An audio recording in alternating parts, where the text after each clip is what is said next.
po sa lahat, narito ang latest sa lagay ng panahon ngayong Biyernes, March 1, 2024 at sa mga susunod pang mga araw. Amihan pa rin ang weather system na umiiral sa Northern Luzon samantalang easterlies naman sa natitira pang bahagi ng ating bansa. Sa kasalukuyan wala tayong namomonitor na anumang sama ng panahon sa loob at labas ng ating Philippine Area of Responsibility hanggang sa mga susunod na araw. Dahil nga sa easterlies, magiging maalinsangan ang karamihang lugar sa Southern Luzon, Visayas at Mindanao. Ngayong gabi, asahan ang maulap na may mga kalat-kalat na pag-ulan sa bahagi ng Cagayan Valley dahil sa amihan.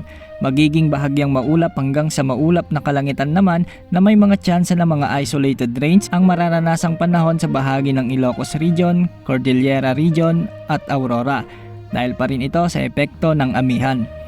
Sa Metro Manila at sa natitirang bahagi ng bansa, magiging bahagyang maulap hanggang sa maulap na may mga malalakas na buhos ng ulan ang mararanasan ngayong gabi dahil naman ito sa easterlies at sa mga localized thunderstorms.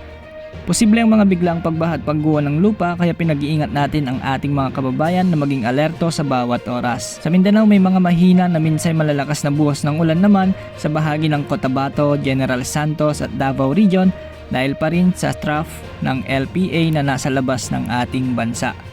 Bukas umaga pa lamang ay posibleng ulanin na rin ang Cagayan Valley, Aurora, Eastern Samar, Tacloban at malaking bahagi ng Mindanao lalo na sa bahagi ng Davao Region, Soxargen at sa eastern portion ng Mindanao.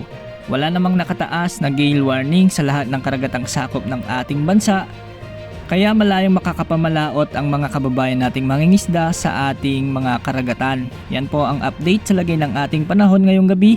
Maging alerto sa lahat ng oras dahil minu-minuto ay nagbabago ang panahon. Ito po ang weather update ng bayan. Maasahan anumang panahon.